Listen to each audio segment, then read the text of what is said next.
Namaskaram, Ashwin. Sadhguru, namaskar. Yeah. So, you're doing well in Chennai. Chennai is exploding with all these infections, huh? Initially, I felt like I was okay, but now I'm getting really edgy. I want to go out and play or do something like that. I'm getting really edgy inside the house. No, but Tamil Nadu was well controlled in the beginning, first 3 weeks, but now it's going off. But isn't it like the fact that it will go in high numbers all over the country? I don't know, because the numbers are increasing every day. It's getting a little concerning.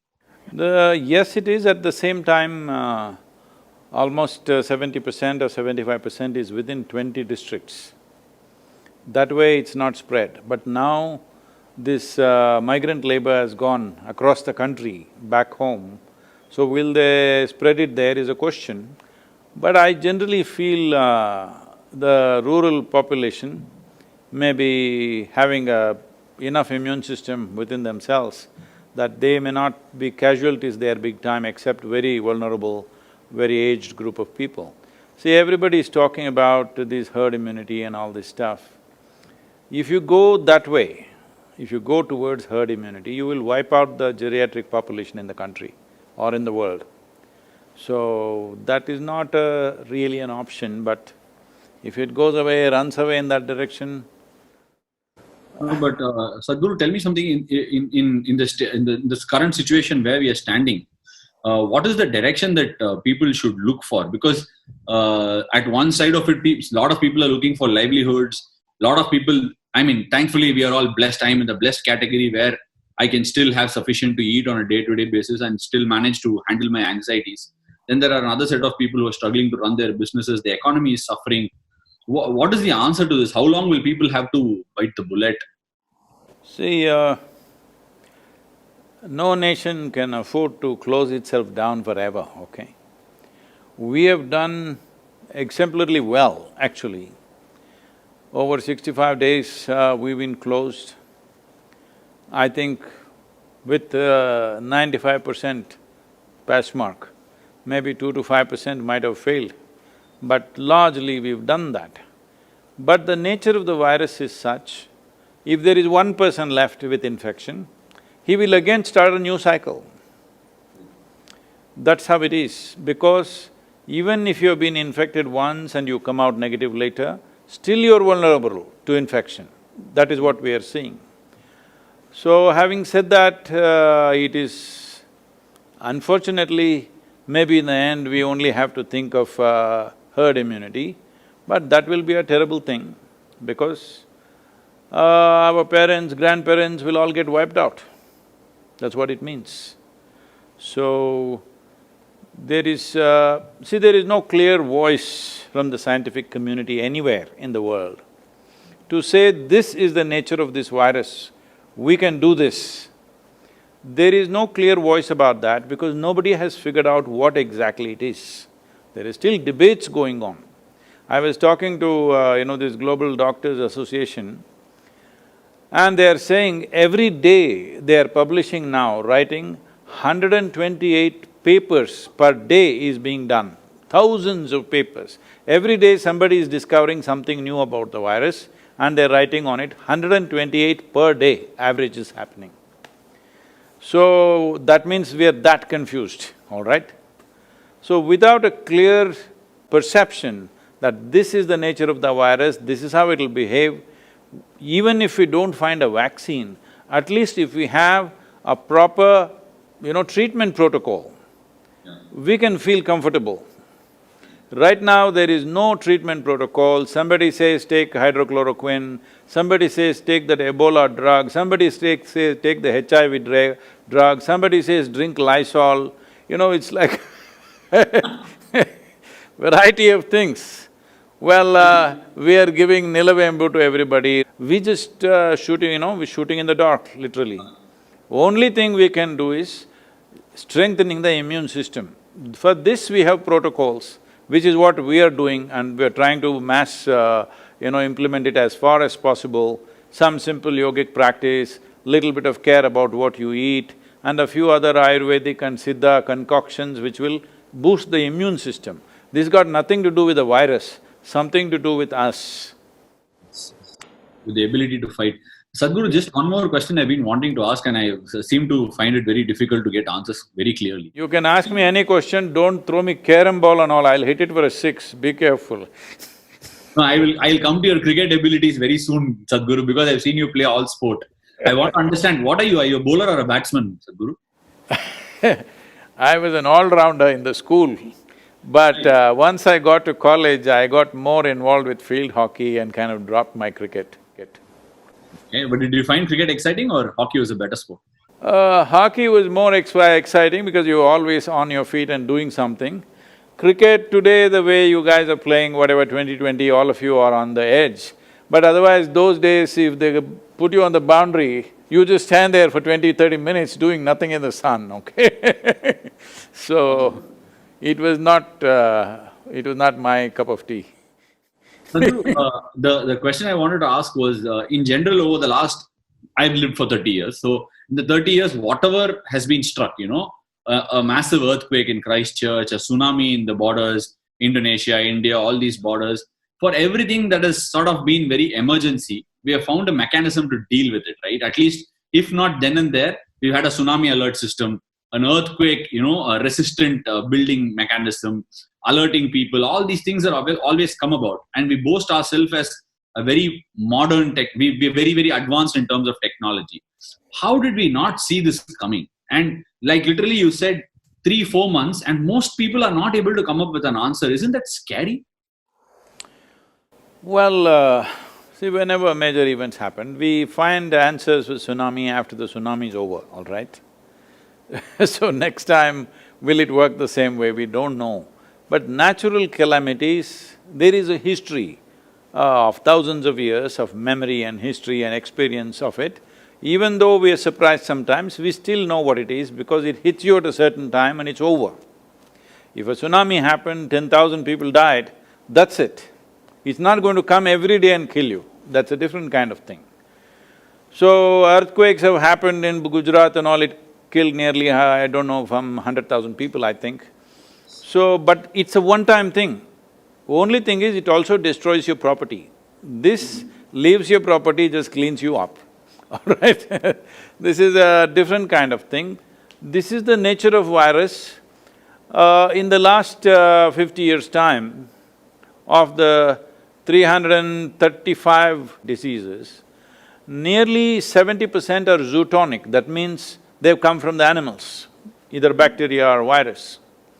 So this particular virus is not a deadly killer, that is the advantage and that is a big disadvantage.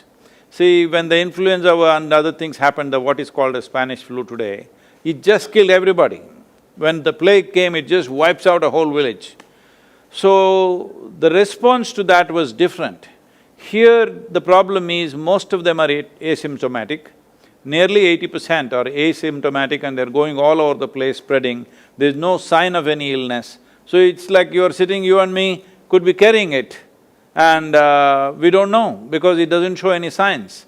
That is the biggest problem, and it is largely aiming only at vulnerable population. It is not going for the general population. Below 1 year of age, infants, and over 65, 70 years, and in between for some reason if their immune systems are not strong enough, or if the exposure is too heavy, like medical personnel are dying, police are, unfortunately it's taking a toll, that is because of the level of exposure. So having said that, why we don't have an answer is, definitely there is something strange about this, but at the same time, at any time when we had these epidemics and pandemics, especially the virus attacks that we've had, we never figured it out, it just went away by itself. Because virus doesn't see you as an enemy, it is seeing you as a habitat. So it is not interested in killing you. Probably in a few months, it will learn the nature of or the strength of the human system and adjust itself, kind of mutate itself to a lower level of intensity where it can live with us. Right now in our bodies, millions and millions of, viruses and bacteria are living with us right now. For example, tuberculosis for example, if you take it, Right now, India has set a goal by 2025, we'll get rid of tuberculosis. The basic test that is done for tuberculosis around the world is called Manto's test. If you and me go for a test, any Indian goes for a test, we will all show positive. We all have tuberculosis bacilli, but we don't have the disease. But all Indians have it. So, the tuberculosis bacilli, we want to eliminate by 2025, but they're all living with us and we have no issue, most of us. Only if its concentration goes to a certain point, it becomes a disease. Otherwise, almost all Indians carry this quite normally. If the same level of bacilli happens to, let's say, an American or a European person, they will fall sick. We are not falling sick because we have lived with that for so long.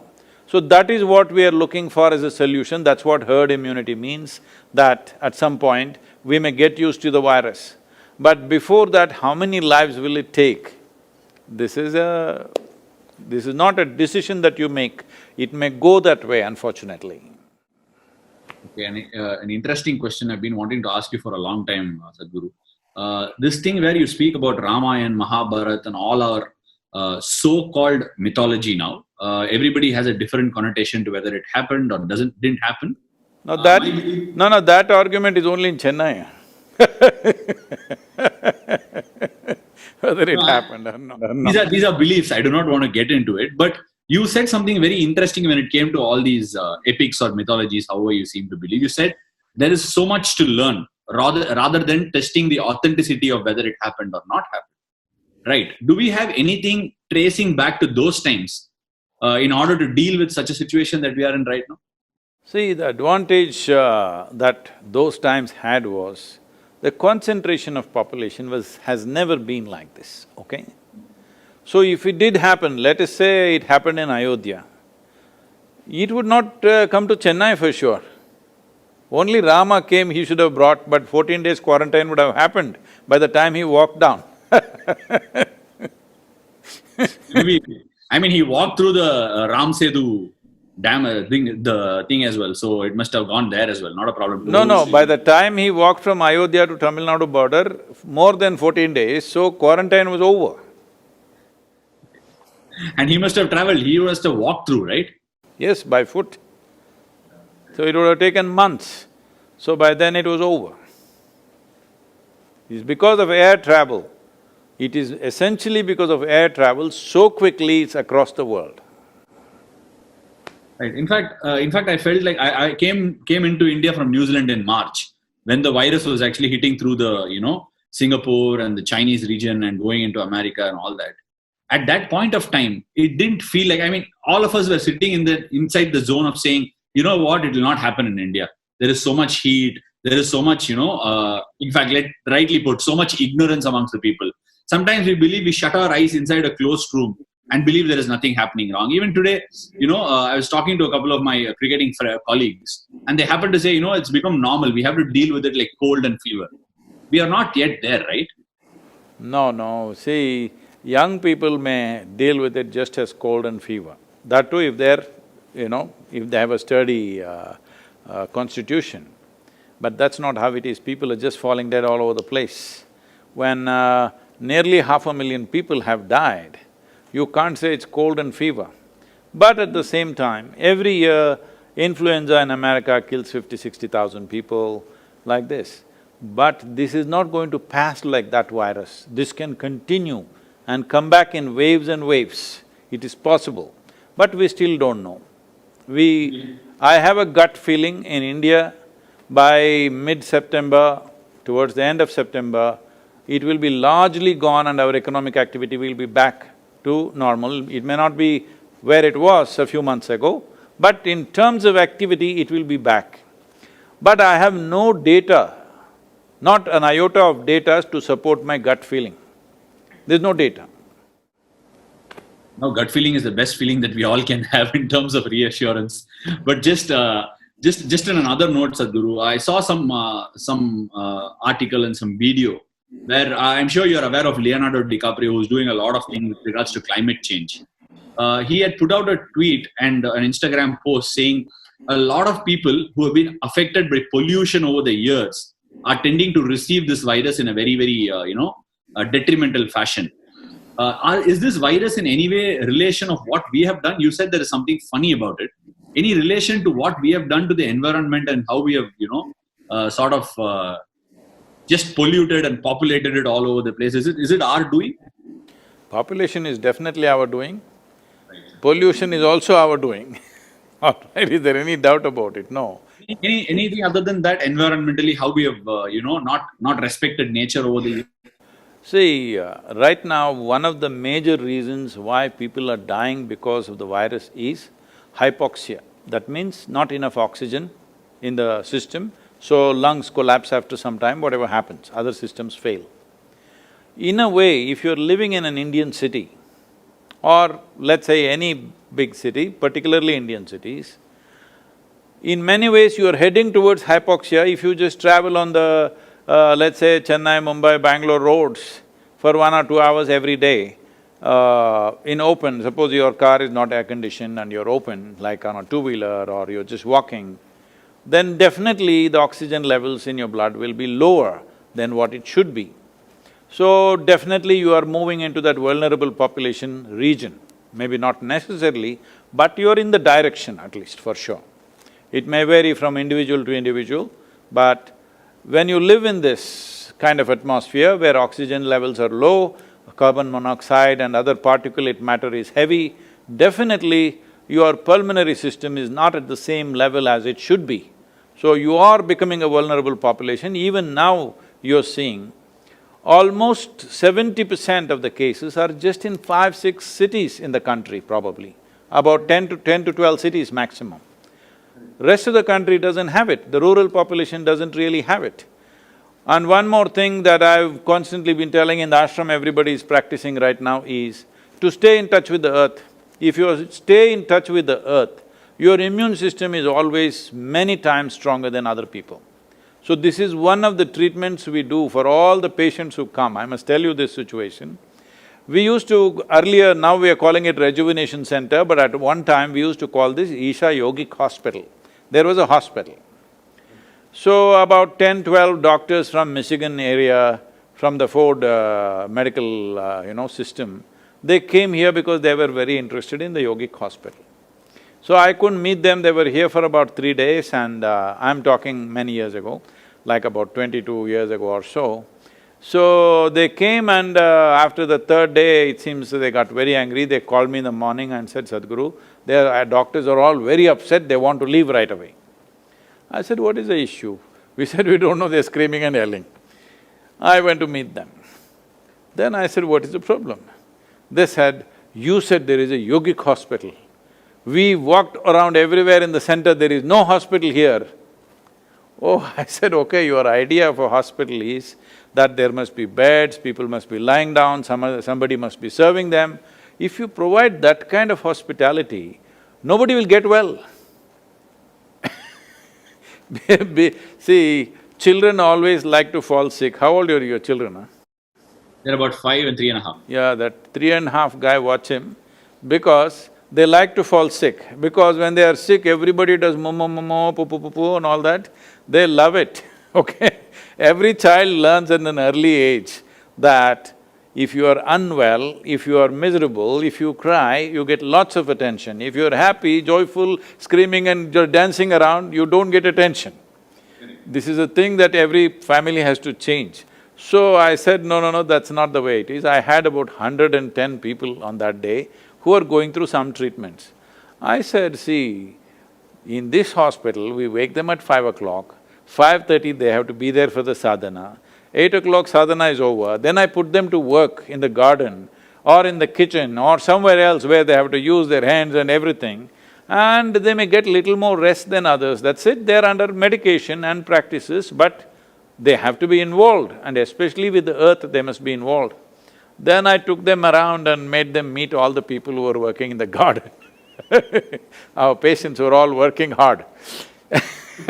So they will want to get well if you make them work hard, always. Because you said that you need to be in touch with earth, I'm asking this. There are two schools of medical treatment, it's not two, maybe more than that. But off late I'm getting attached to this sort of theory where the body knows to treat itself. Are we over-treating ourselves because we get an influenza or a virus? Is there a tendency that we over-treat our body and kind of misguide it? I would say I cannot comment about you as an individual, but as a human population, this generation of people, are we over-treating? 100%, we are over-treating. We are overdoing everything. In the sense, right now, the pharmaceutical industry is bigger than the food industry, I think. Am I right? It I must think be. it It is is. on becoming the biggest right now. Yeah. The largest industry is arms and armaments. Second largest is pharmaceuticals. The third one is alcohol and tobacco and these things put together.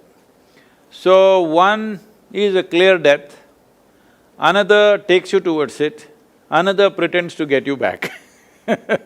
Having said that, I am not trying to discount the impact of modern medicine. You and me are alive today, probably only because of modern medicine. Otherwise, small things could have killed us. Average life expectancy of an Indian was 28 years in 1947. Today it is 73 or 74, which is a significant achievement for the nation. But that's not happened without vaccines and things like that. Otherwise, anything, smallpox, this, that could have killed us. So, our life, we owe it to modern medicine, there's no question.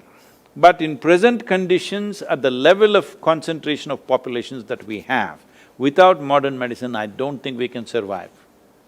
Without pharmaceuticals, you cannot survive.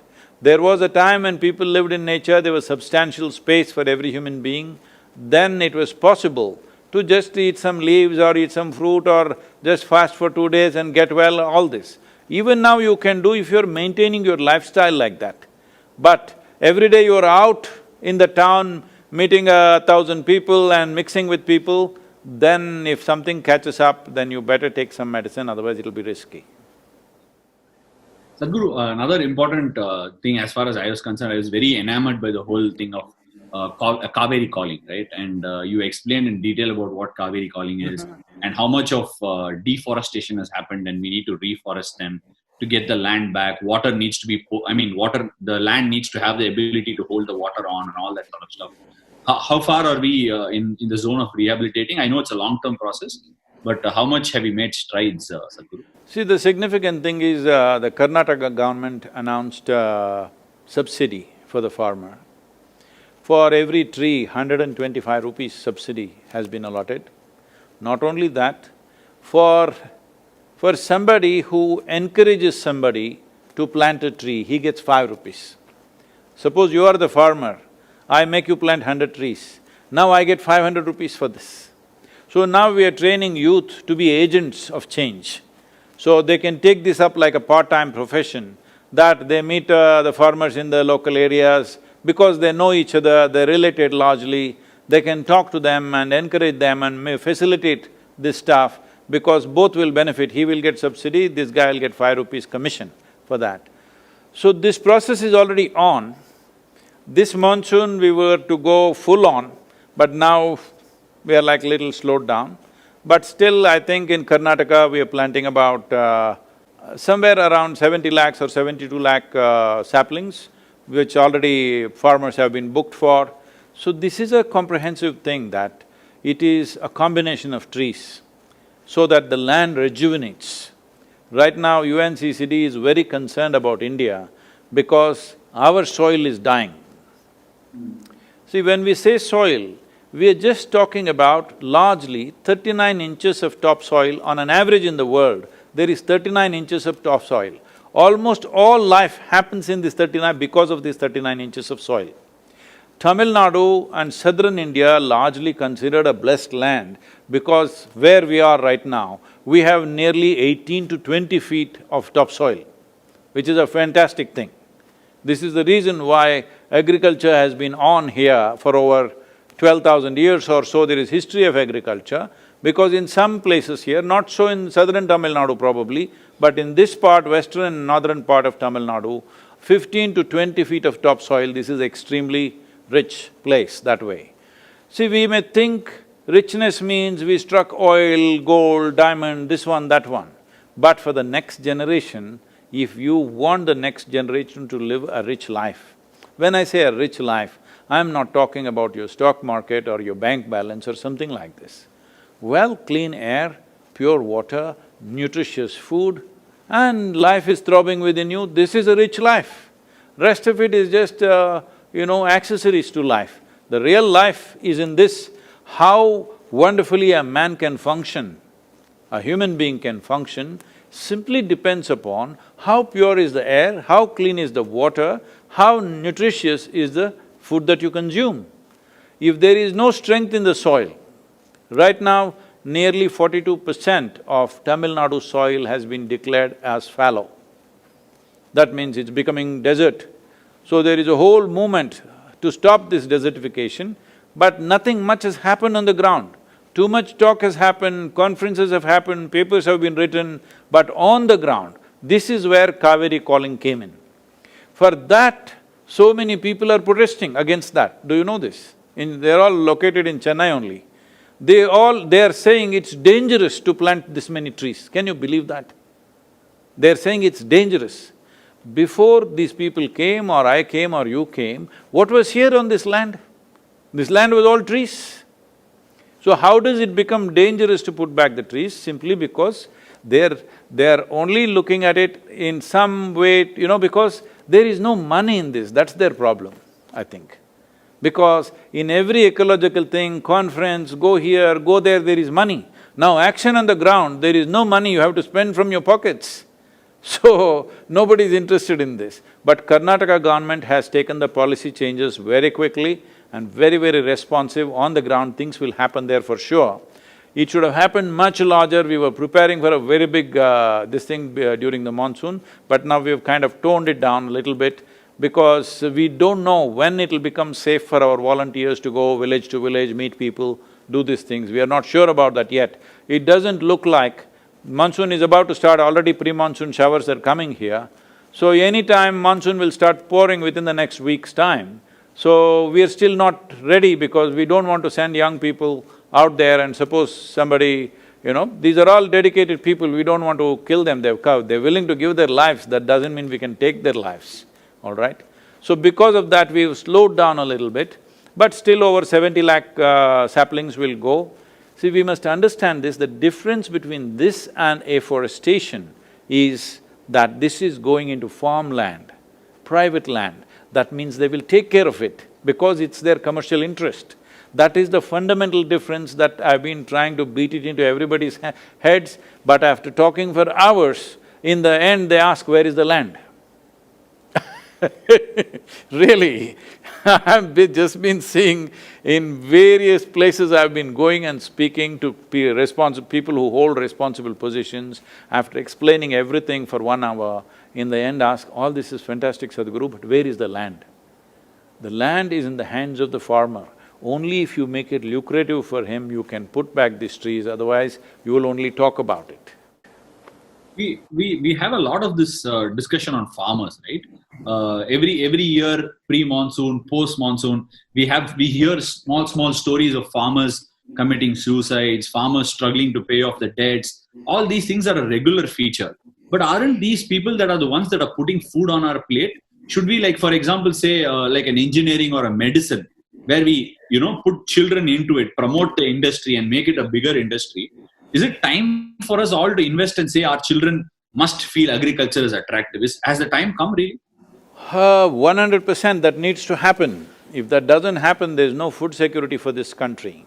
Right now, we've taken some kind of rudimentary surveys. What I see is, not even 2% of the farm community want their children to go into farming. That is what it is. So in another 25 years, when this generation passes, who will grow food for you? Right now in this country, there are nearly 65% of the population who know how to conduct this magic of turning mud into food. Not a simple thing. But you're an engineering graduate, isn't it? I'll tell you, you come here, I'll give you 10 acres of good land, very fertile land. Grow 10 varieties of crops and show me, you will see it'll be a total failure. Even if you are an MSc in agriculture, still you will be a failure, generally, except a very few who come from that community, who know how to do this. Because the farmer looks illiterate, people think it's some silly thing to do. It is not, it is a very complex and very time-sensitive operations, the way it is done, the farming. Because the guy looks undernourished and badly dressed, we think it's something not important. You and me are eating only because of him.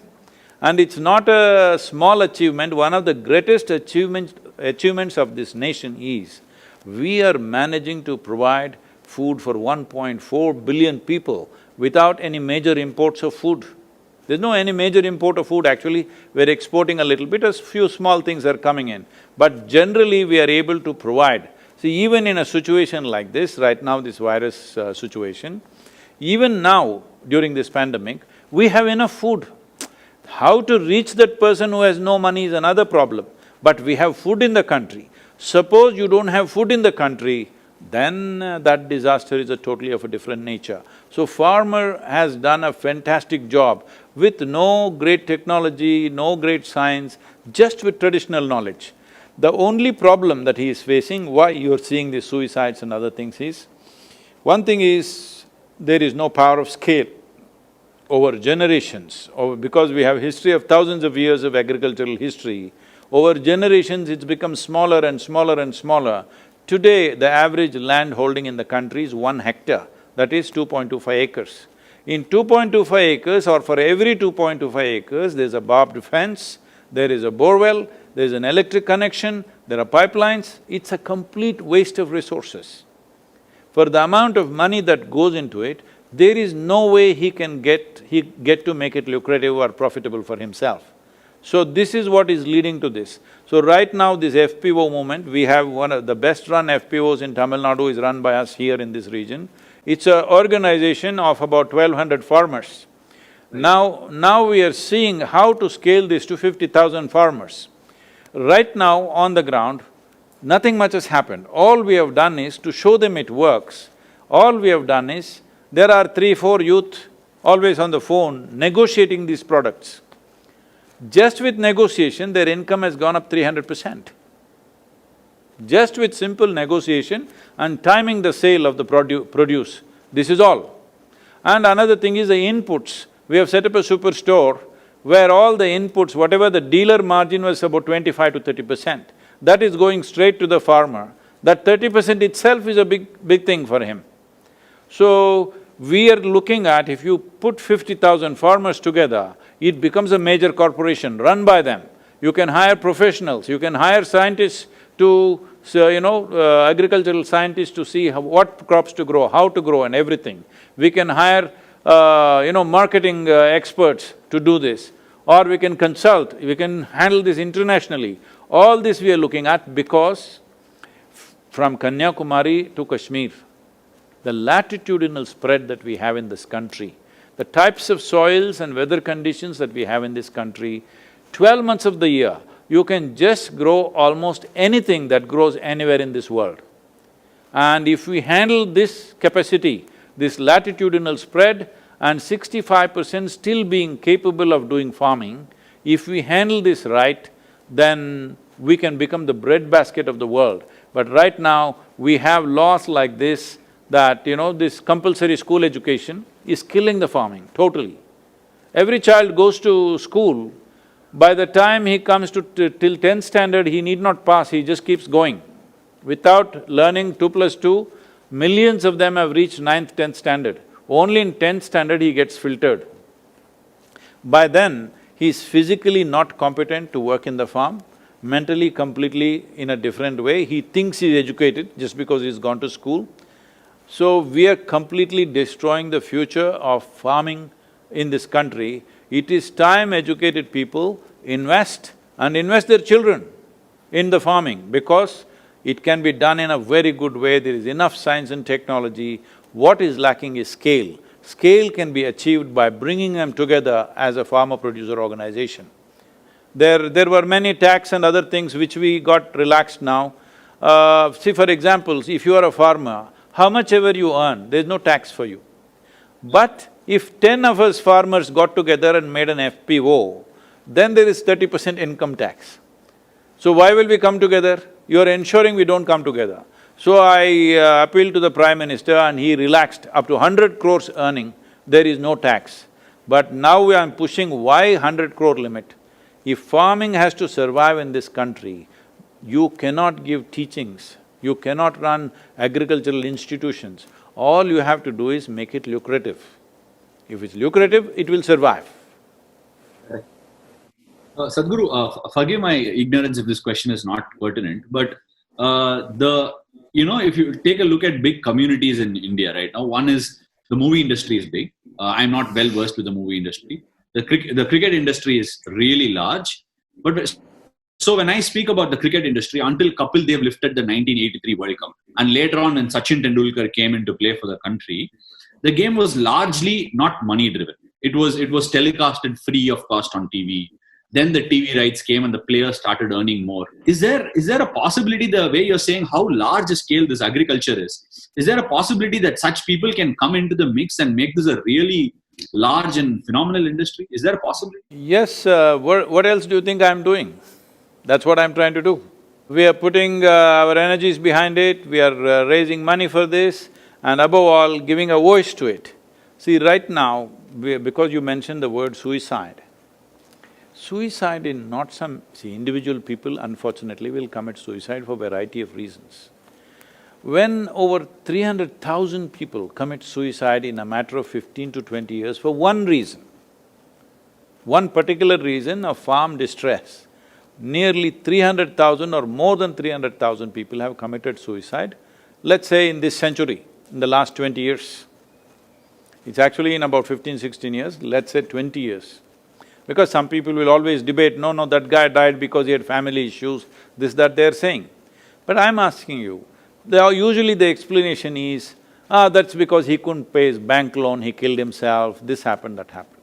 I'm asking you, suppose you are a farmer, you have a rich soil and abundant water, no matter what is your situation, would you commit suicide? Or would I commit suicide? Definitely not. Right now, the distress is the soil is so poor. Soil is so poor. Why did it become poor? You can keep the soil rich only by putting organic content into it. See, soil is full of life. If you… I don't know if you've been in a rainforest or, in southern India itself, in Western Ghats, if you go inside the forest, just pick it up like this, you will see it's bursting with life, the soil. That's how it should be. But right now it is plowed and left open for 8, 9 months. It's really dead. First 9, 10 inches, 12 inches where the crop goes is completely dead. Whenever you fly from Chennai to Delhi, now you're in the Delhi team, I heard, so you have to fly Chennai to Delhi, every 5 minutes look out of the window. You will see India looks like a brown desert, except a few green patches here and there. Most of it is a brown desert because these are all agricultural lands. When there is no crop, they're just plowed and left open to kill the soil. So this kind of practices we have come to because we saw Europeans doing massive, industry like farming. But now they've all changed, but we didn't change. We are still doing the same thing. It is very important. See, suppose you grow 1 ton of, let's say, sugarcane or paddy or whatever from the soil, what you have taken out is 1 ton of topsoil, isn't it? Yeah. You have to put it back. How can you put it back? The only way is leaves from the trees or animal waste. Trees are gone long time ago. In Cauvery basin, 87% of the tree cover has been removed in the last 70 years. And animals are all traveling abroad. There are no animals on the farm. People think tractor will do it, tractor will plow it, but tractor will not enrich the soil as animals would. Animals would work also and enrich the soil also. But now they're all gone, people thought they're useless, and we are thinking just by putting salts, everything will be okay. For all those people who don't understand what I'm saying, in our meal, in southern Indian meal, without salt we are not eating any food. Little bit of salt and so many other things. Instead of that, make it 90% salt and 10% whatever else you want to eat. One meal if you eat like that, you will understand what you are doing to this soil and to this country. Okay. Thank you, Sadhguru. Anything else? Anything else, Sadhguru? Well, the sport in the world uh, may not be the same for next 12 months probably. No spectators, so there is no big excitement and stuff like that. But I think this is a time we should learn to live with, because there is no point risking those people who are vulnerable. Risking their lives is not our business. Because I am not vulnerable, I will go and do whatever I want to do, is not a human way of doing things. We have to respect that. And we must make sure that the casualties are minimum. And at the same time, we must focus on putting this nation back on the track, whether it's economy or sport or culture, everything should come back as quickly as possible. We can't just be locked up forever, but in a very responsible and conscious way. Thank you, Sadhguru. It's been a pleasure. It's been a dream for me to do this. Thank you for honoring. Thank you so much. Namaskaram, thank you very much. All the best for you for whatever match is coming up. Thank you, Sadhguru. Namaskaram.